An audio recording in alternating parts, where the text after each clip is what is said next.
Hampir setiap tahun, Jakarta dikepung banjir saat musim hujan tiba. Untuk alasan keamanan, listrik di perkampungan padat penduduk yang terdampak banjir dimatikan.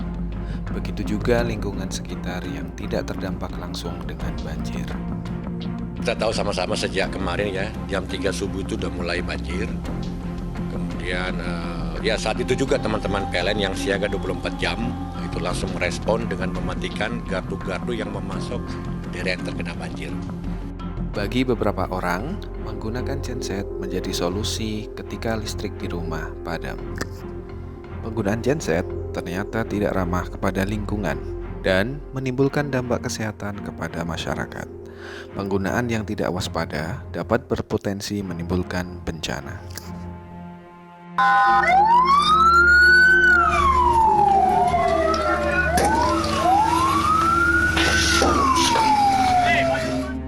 Seperti kita ketahui bersama, Indonesia memiliki iklim yang tropis, sehingga bisa dimanfaatkan untuk menghasilkan energi listrik. Pemerintah Indonesia telah mengembangkan teknologi dengan renewable energy atau energi yang terbarukan. Namun, bisa dibayangkan kan begitu besar investasinya.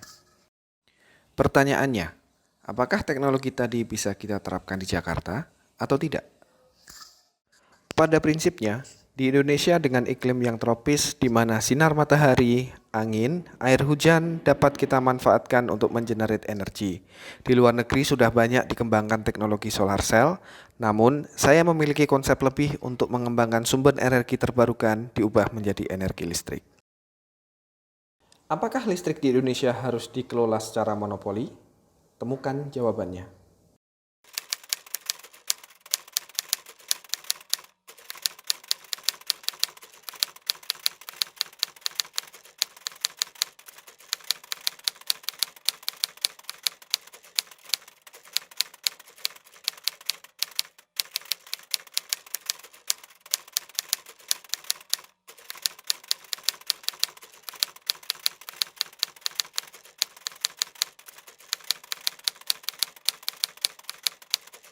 Kesimpulannya, listrik di Indonesia bisa dikelola oleh pihak swasta dan bukan monopoli. Sebagai mahasiswa Magister Universitas Gadjah Mada, saya tergerak untuk memberikan sumbangsih melalui pemikiran dan konsep untuk mengatasi masalah tersebut. Dengan memperkenalkan produk Hybrid X, saya yakin itu bisa memberikan solusi untuk permasalahan yang ada. Apa itu Hybrid X? Bagaimana cara kerjanya? Simak presentasi saya berikut ini. Konsep yang ingin saya tawarkan adalah Hybrid X atau Hybrid Electrics, Power Saving Portable from Renewable Energy atau energi yang terbarukan. Presentasi saya mulai dari latar belakang masalah. Dari data yang ada, kita lihat bahwa dari tahun 2010 hingga tahun 2019, rasio elektrifikasi di Indonesia makin lama makin meningkat. Di tahun 2019, hampir seluruh daerah di Indonesia sudah dialiri listrik. Hal ini menunjukkan bahwa upaya pemerintah untuk dapat memenuhi kebutuhan listrik di Indonesia makin baik. Sesuai dengan program yang dicanangkan oleh pemerintah, program 35.000 MW diharapkan dapat menjangkau lapisan masyarakat di daerah agar seluruhnya bisa menikmati aliran listrik untuk memenuhi kebutuhan. Kemudian yang kedua, pembangkit listrik di Indonesia saat ini masih menggunakan fossil fuel dan kita lihat dari grafik yang ada bahwa sebagian besar masih menggunakan bahan bakar minyak. Kita tahu saat ini cadangan minyak yang di Indonesia makin lama makin menipis dan kita tahu bahwa menggunakan bahan bakar fosil itu tidak ramah lingkungan. Kemudian yang ketiga, kita lihat bahwa bauran energi nasional di tahun 2015 hingga 2025 menunjukkan bahwa penggunaan energi minyak bumi makin menurun. Hal ini juga senada bahwa semangat pemerintah untuk menggunakan energi terbarukan makin meningkat. Oleh karena itu, di masa mendatang segala macam pembangkit listrik diharapkan bisa menggunakan energi yang terbarukan. Konsep bisnis dari Hybrid X adalah Hybrid X merupakan portable power saving yang dapat mengubah energi terbarukan yang berasal dari sinar matahari, angin, dan air hujan menjadi listrik. Perangkat ini dapat disinergikan dengan instalasi listrik PLN dan bersifat add-on serta switchable. Artinya, instalasi PLN yang ada sekarang itu bisa bersinergi dengan Hybrid X. Tujuan dari Hybrid X ini menjadi alternatif sumber energi listrik yang dapat dipakai untuk residensial, kemudian untuk mengurangi konsumsi listrik dari PLN sehingga dapat menghemat penggunaan bahan bakar fosil. Yang terakhir, Hybrid X ini diharapkan lebih ramah lingkungan karena menggunakan sumber energi yang terbarukan. Pasar yang ingin disasar oleh produk Hybrid X ini sendiri adalah rumah tangga atau residensial, kantor dengan skala kecil menengah di mana rata-rata penggunaan maksimum 1000 kWh per bulan, dan juga nantinya Hybrid X ini akan dikembangkan untuk dapat menjangkau pasar, kantor, dan pusat perniagaan dengan skala yang lebih besar. Selanjutnya, diperlukan perencanaan yang matang, dimulai dari perencanaan administrasi dan legalitas, perencanaan organisasi, perencanaan finansial, perencanaan infrastruktur dan fasilitas, dan yang terakhir perencanaan penjualan serta layanan purna jual. Setelah perencanaan kita lakukan, maka tahapan selanjutnya adalah perancangan. Perancangan di sini meliputi perencanaan untuk desain prototipe produk hingga sertifikasi kelayakan teknis, perancangan pabrik jika nantinya produk ini akan diproduksi dalam skala yang besar, kemudian perancangan sistem, serta perancangan dan pengembangan produk. Dari perancangan, kemudian berlanjut ke tahap penerapan atau implementasi. Penerapan yang kami maksud adalah penjualan produk kepada customer. Kita harus tahu bagaimana strategi untuk bisa menjual produk ini dengan baik dan dapat diterima oleh customer. Kemudian evaluasi kualitas dan pengembangan produk. Dan yang terakhir adalah standarisasi produk melalui ICO untuk menjamin mutu produk tersebut. Nah, berikut kami perkenalkan produk Hybrid X di mana user dapat menggunakan Hybrid X ini sebagai alternatif, bahwa user dapat memilih penggunaan listrik dengan menggunakan layanan listrik PLN atau power saving portable yang diinstalasi di rumah. Konsepnya, jika user menggunakan listrik PLN, maka secara otomatis Hybrid X melakukan pengisian baterai. Pengisian baterai dari Hybrid X bisa melalui sinar matahari, bisa melalui air hujan, dan juga bisa melalui angin. Jika kondisi baterai penuh, maka Hybrid X siap digunakan sebagai alternatif untuk mengaliri listrik di rumah dengan cara men-switch penggunaan PLN dengan menggunakan listrik Hybrid X. Diharapkan bisa mengurangi konsumsi listrik PLN dan biaya listrik di rumah semakin hemat. Kemudian berapa investasi dan outlook penjualan Hybrid X? Saya mencoba berhitung investasi yang diperlukan untuk produk Hybrid X ini sendiri, mulai dari proses perencanaan, proses perancangan, dan capex. Totalnya adalah 9,5 miliar. Dari 9,5 miliar ini, saya melihat kita harus melakukan sharing resiko di mana porsi modal yang dibutuhkan 3,5 miliar dan porsi pinjaman sebesar 6 miliar. Dari stream revenue, saya menentukan produk price untuk Hybrid X ini harus bisa dijangkau oleh kalangan residensial. Saya menargetkan 10 juta rupiah merupakan harga yang terjangkau untuk satu unit Hybrid X.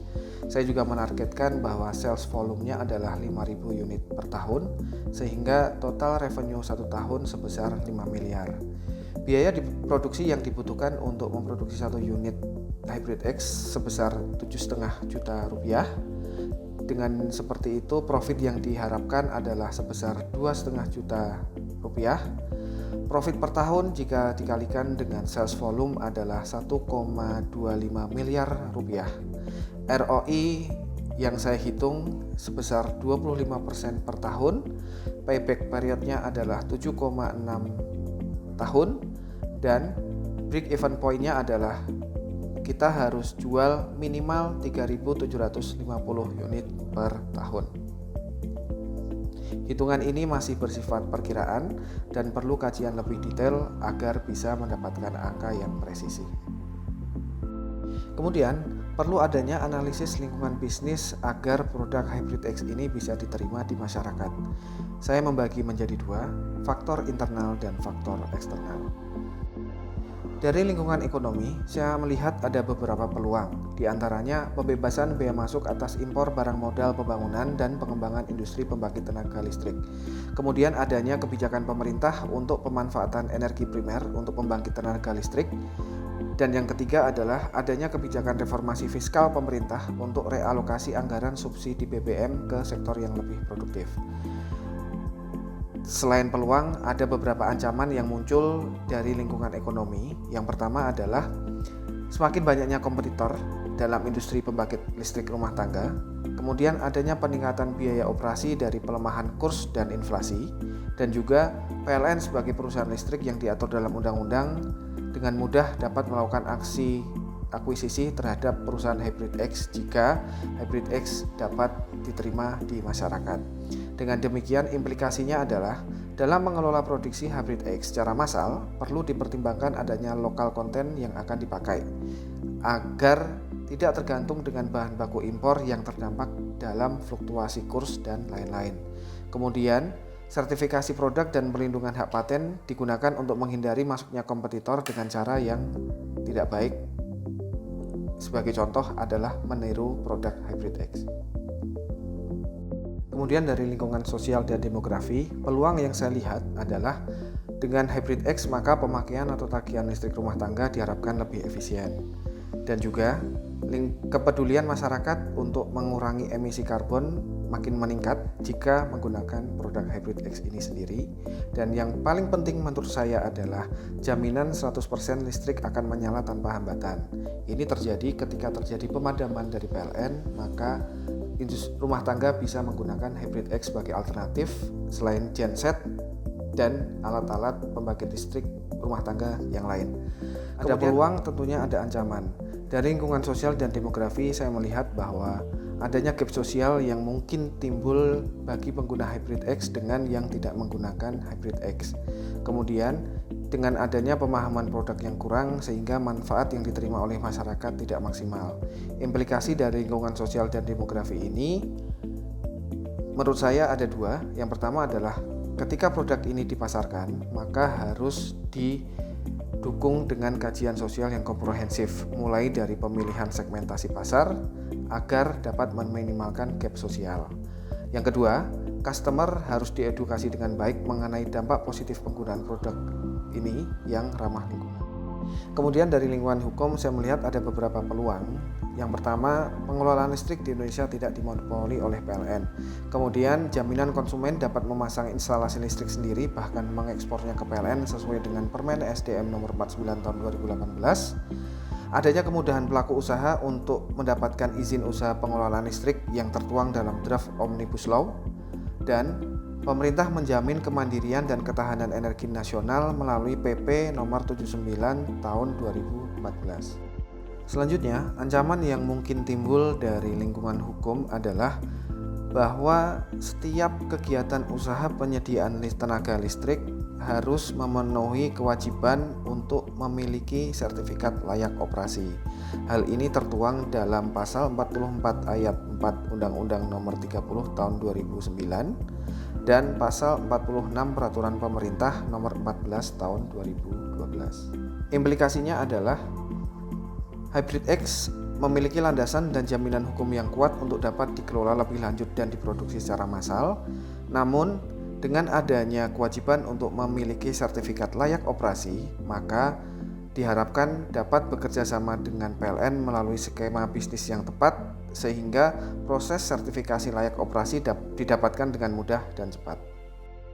Selanjutnya untuk lingkungan politik, peluang yang saya amati ada 3. Yang pertama, Presiden Jokowi mengeluarkan komitmen politik terhadap lingkungan sesuai dengan janji beliau di pemilu 2019. Kemudian pengelolaan listrik akan dikelola secara terpusat dan tidak melalui pemerintah daerah. Dan yang ketiga adalah penambahan kapasitas pembangkit energi terbarukan tahun 2015 sampai 2019 hanya mencapai 1,6 gigawatt, di mana lebih rendah dari periode 2010 sampai 2014 yang mencapai 1,8 gigawatt. Kemudian untuk ancaman yang mungkin muncul dari lingkungan politik adalah campur tangan politik dalam melakukan investasi yang besar. Ini saya lihat ketika nanti Hybrid X itu dapat diterima oleh masyarakat dan berkembang menjadi perusahaan yang besar, maka harus diwaspadai adanya campur tangan politik karena investasi Hybrid X ini tentunya besar sekali. Dan yang kedua, isu lingkungan seringkali dijadikan komoditas politik oleh partai-partai tertentu atau oknum-oknum tertentu. Dengan demikian, implikasinya adalah Hybrid X akan menawarkan solusi bagi alternatif penyediaan listrik rumah tangga yang dikelola oleh pihak swasta. Hal ini selaras dengan program dan komitmen politik secara nasional. Selanjutnya, kita bicara mengenai lingkungan teknologi dan sumber daya alam. Peluang yang saya lihat di lingkungan teknologi dan sumber daya alam adalah Hybrid X menggunakan teknologi yang advance dan ramah lingkungan, kemudian membantu mengurangi gas emisi rumah kaca. Yang ketiga adalah teknologi yang user friendly dan mudah dalam maintenance serta operasionalnya. Dan yang terakhir, kita tahu bahwa seluruh daerah di Indonesia memiliki iklim tropis dan berpotensi menjadi konsumen Hybrid X ini sendiri. Kemudian ancaman yang mungkin timbul dari lingkungan teknologi dan sumber daya alam adalah perlunya layanan servis dan keluhan yang cepat tanggap, kemudian material import yang terbatas dan kendala kebijakan import barang. Yang ketiga adalah pajak import barang yang berpengaruh kepada biaya produksi. Selanjutnya, yang kita lihat implikasi dari lingkungan teknologi dan sumber daya alam, teknologi yang sama digunakan dalam Hybrid X sudah melalui proses uji coba yang reliable dan pemerintah Indonesia kita tahu sudah melakukan investasi pembangkit listrik energi terbarukan dalam jumlah yang besar. Kemudian, Hybrid X dapat membantu program pemerintah untuk menjangkau rasio elektrifikasi di Indonesia mencapai 100%. Baik, kesimpulan dan saran dari presentasi saya adalah yang pertama, Hybrid X menjadi solusi 100% listrik tanpa padam. Yang kedua, Hybrid X dalam pemanfaatannya comply terhadap regulasi lingkungan dan dijamin secara hukum. Yang ketiga, Hybrid X dapat menjalin kerjasama mutualisme dengan PLN dan berpotensi sebagai program nasional. Yang keempat, Hybrid X sangat ramah lingkungan dan teknologinya sudah reliable. Saran dari presentasi saya adalah perlu adanya kajian teknis dan lingkungan yang lebih komprehensif mengenai kapasitas listrik maksimal yang dapat dihasilkan terkait dengan dimensi teknis produk. Karena kita tahu bahwa untuk dapat melakukan instalasi produk Hybrid X itu memerlukan dimensi yang cukup besar, sehingga dengan terbatasnya area rata-rata rumah tangga di Indonesia harus disepakati kira-kira dimensinya sebesar apa. Demikian presentasi dari saya. Terima kasih kepada dosen pembimbing, dosen pengampu Bapak Anggito Abimanyu, dan seluruh teman-teman kelas eksekutif B38A Magister Manajemen Universitas Gadjah Mada. Saya Wildan Abdul Hasan. Terima kasih.